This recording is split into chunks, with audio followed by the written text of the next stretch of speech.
While it's true that electric cars don't run on gasoline, they do run on electricity, which in the US is often produced by another fossil fuel, coal.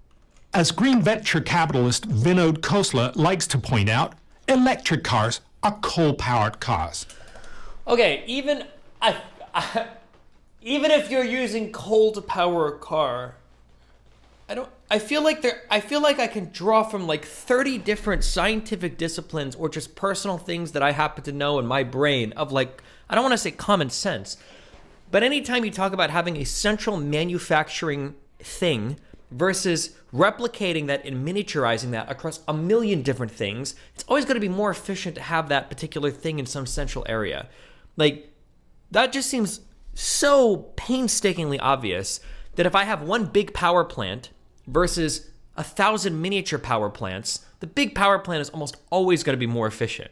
So even if it was the case that your power grid is using 100% coal, it's probably still going to be more efficient than every single automobile's individual power plant, right? Like, just think about how many parts you've got to duplicate, how much more weight, how many more things that are going wrong, how many like prone to failure, like parts being replaced, like it's just okay. And that's assuming your grid is 100% powered by coal, which I don't even know in the US if that's true anymore, or what percentage of power we get from coal versus LNG and whatever.